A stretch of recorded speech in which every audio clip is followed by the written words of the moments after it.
Hello and welcome. My name is Marina, and I am 67 years old.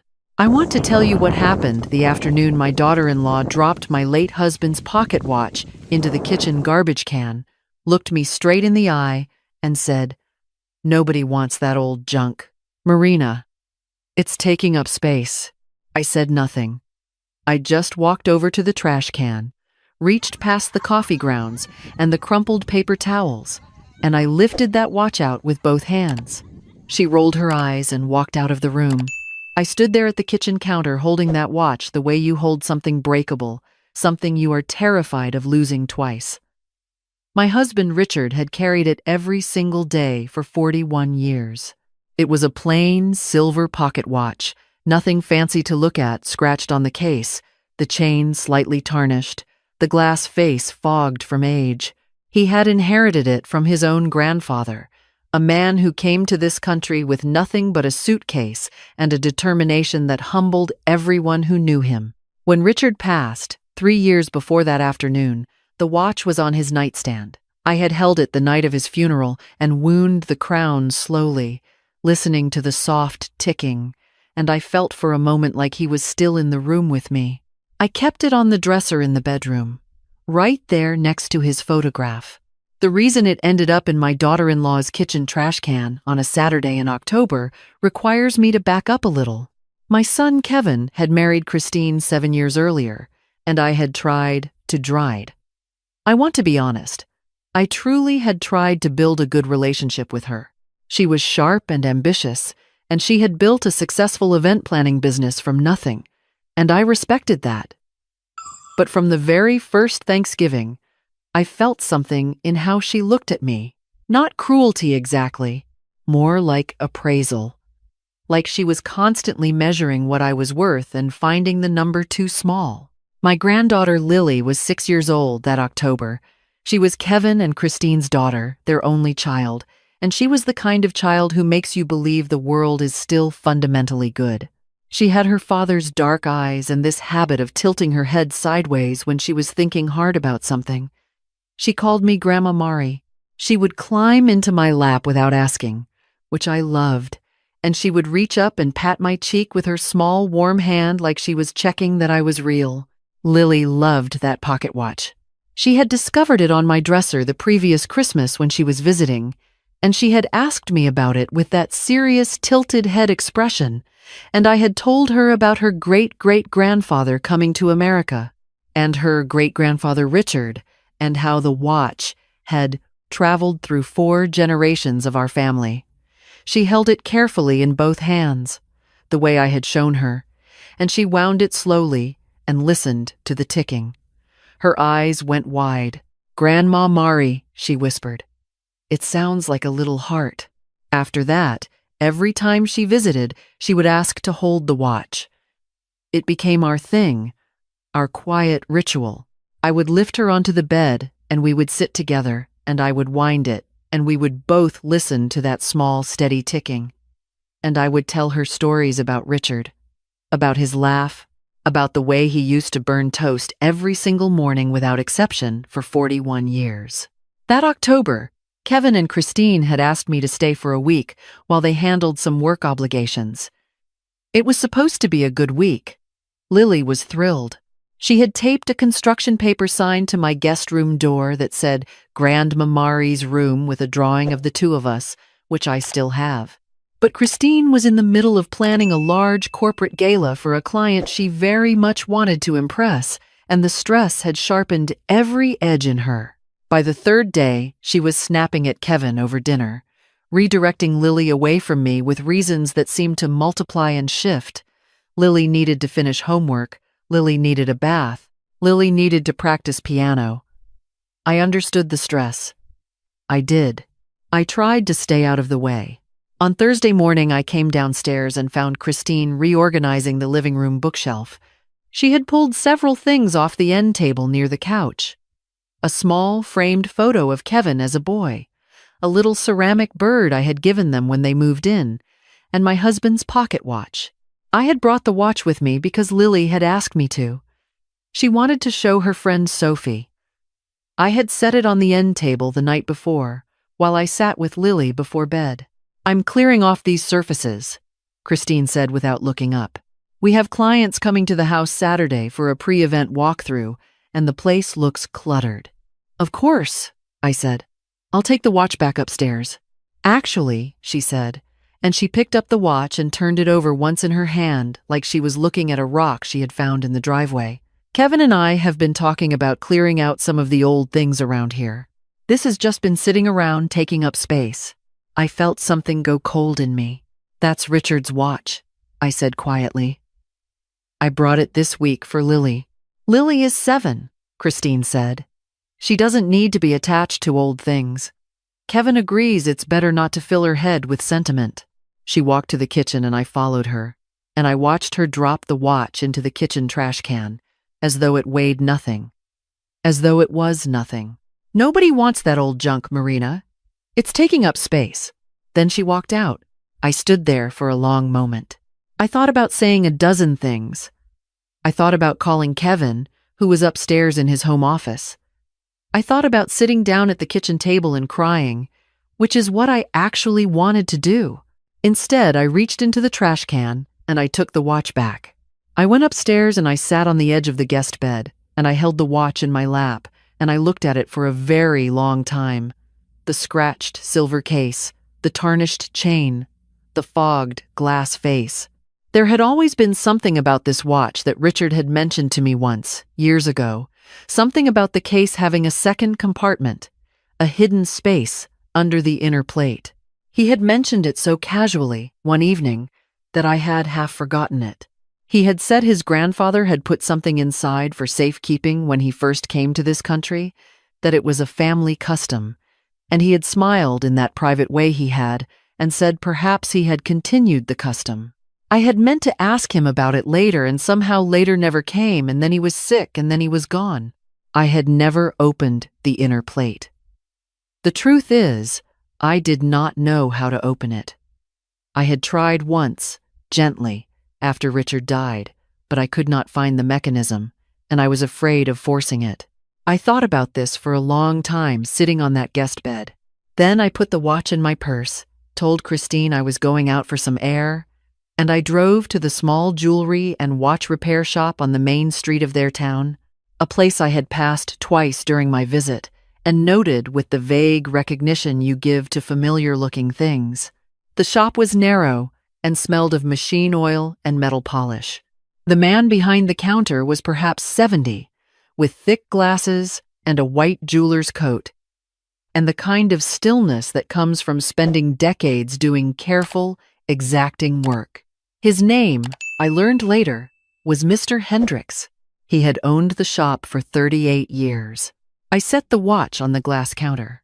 I explained that it had belonged to my late husband, that I believed there might be a hidden compartment in the inner plate, and that I was hoping he could look at it without damaging anything. He picked it up without a word. He brought it close to his glasses. He turned it over slowly. He set it under a small lamp and looked at the edge of the case with a loupe.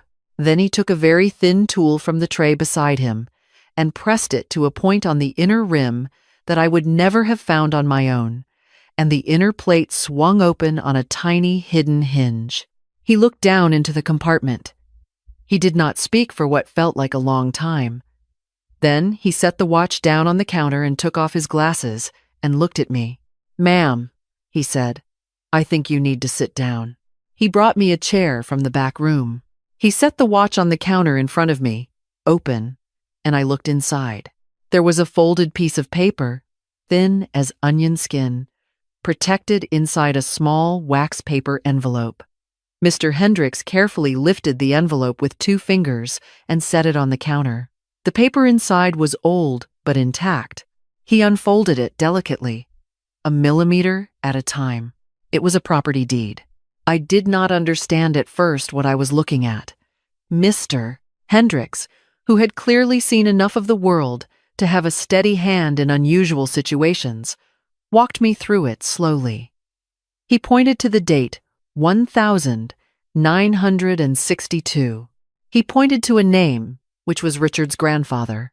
He pointed to a parcel description, which I could not parse, and an address, which I recognized.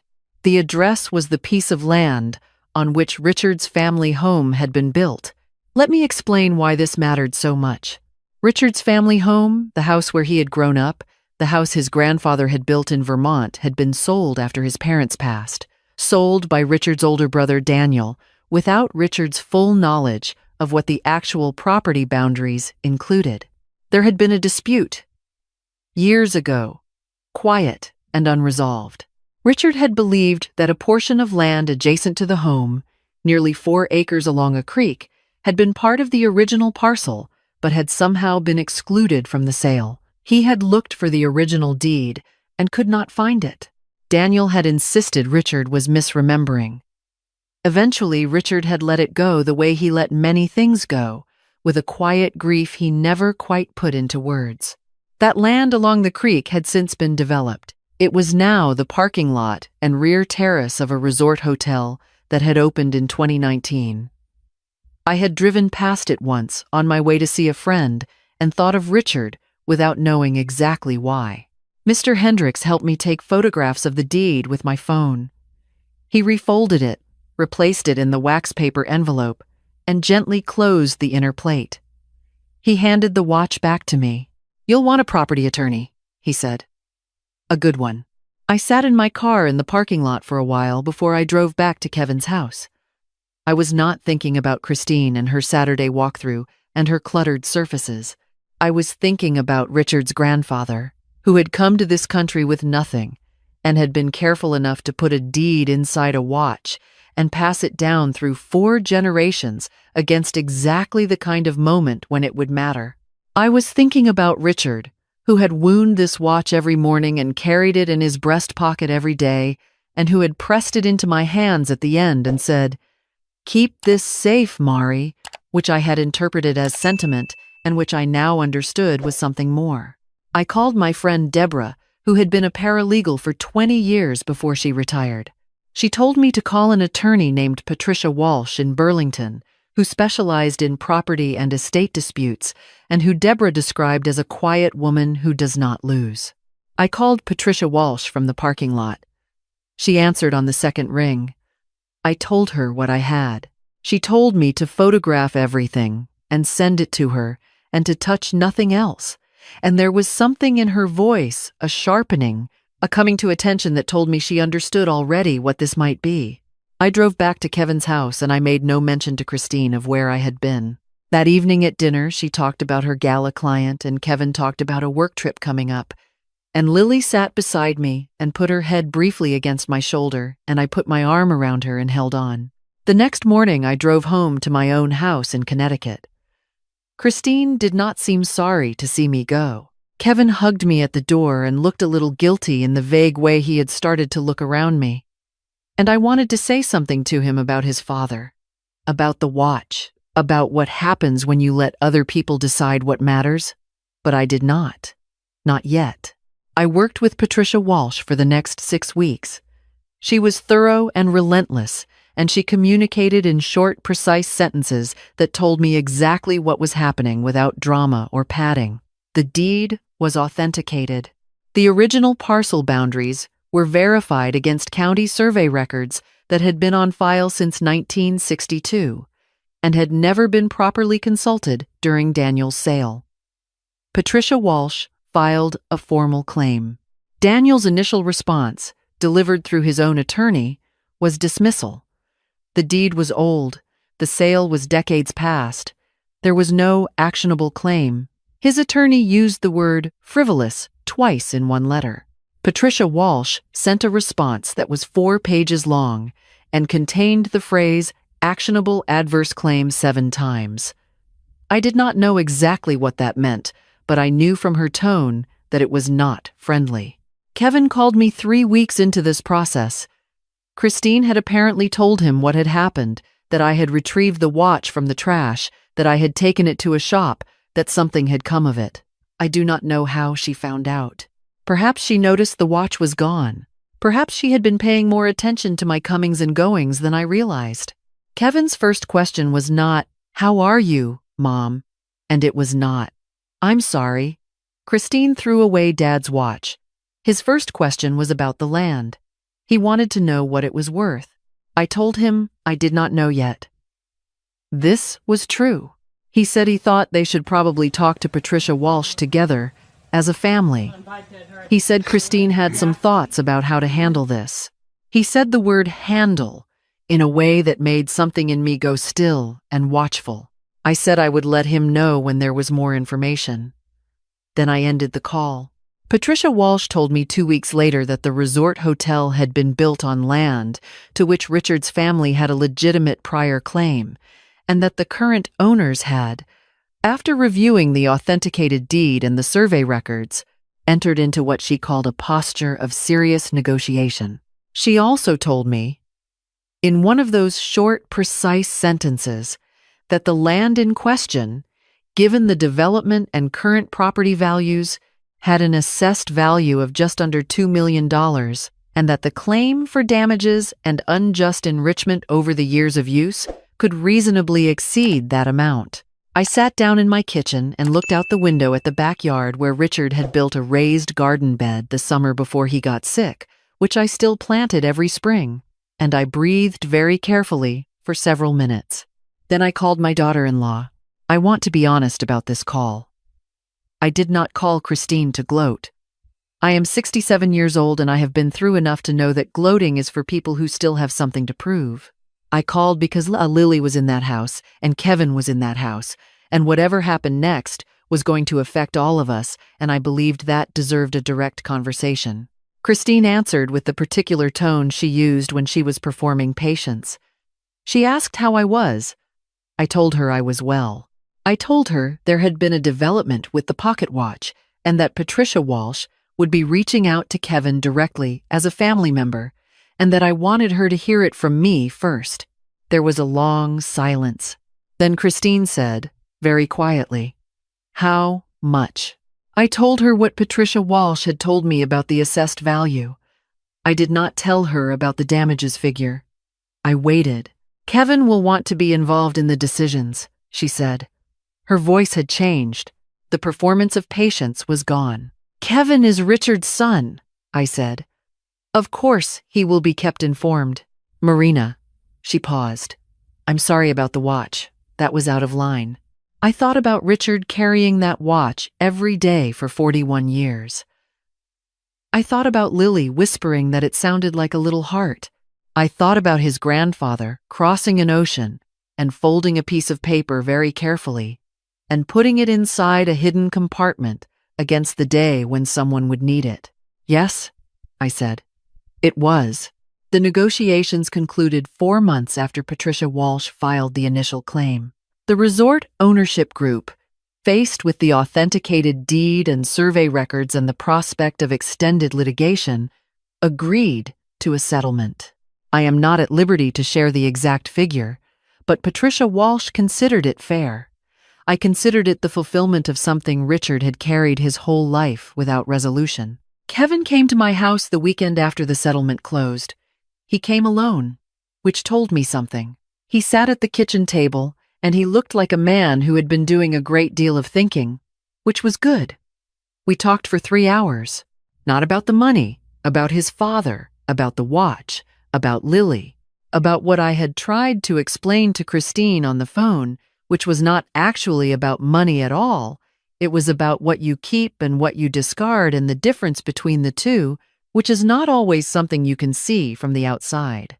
Kevin cried at my kitchen table, which he had not done since Richard's funeral. I handed him tissues, and I did not say anything comforting, and I did not say anything unkind. I just sat with him the way you sit with someone who is finding their way back to something important. Lily came with him the following Sunday. She ran through my front door and threw her arms around my waist, and I held on to the top of her head. Later that afternoon, we sat on the edge of my bed together, and I lifted the pocket watch from the dresser and I placed it in her hands. She held it the way I had shown her carefully, with both palms, and I wound the crown slowly, and we listened to that soft, small ticking.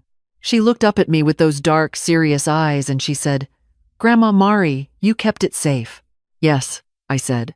She tilted her head, thinking, "Did great-grandpa Richard know?" I think, I said, that he knew it mattered. She looked back down at the watch, listening. The afternoon light came through the window and sat in her hair, and I thought about her great-great-grandfather stepping off a boat with a suitcase and a watch and a piece of paper folded inside a hidden compartment, trusting 4 generations forward. I thought about what it means to carry something carefully through time and hand it to the right person. That evening, after Lily was asleep on the couch with a blanket pulled up to her chin, I sat in the kitchen and I wound the pocket watch one more time, and I held it in my lap and I listened. Tick, tick, tick, like a little heart, still going. And I thought, this is what we owe the people who came before us. Not to throw away what they carried, not to mistake patience for weakness or silence for nothing, not to decide that something has no value simply because we cannot immediately see what it holds. Richard never raised his voice in 41 years of marriage. He never demanded to be seen. He trusted that the truth had a way of coming forward eventually, and he was right. So do I. That is my story. If it reminded you of something you are holding on to, some quiet conviction, some old worn thing that other people have underestimated, I hope it reminded you to hold on. The right moment always comes. And if someone in your life has told you that something you love is just taking up space, please consider. They may simply not yet know what's inside. Thank you for spending this time with me today.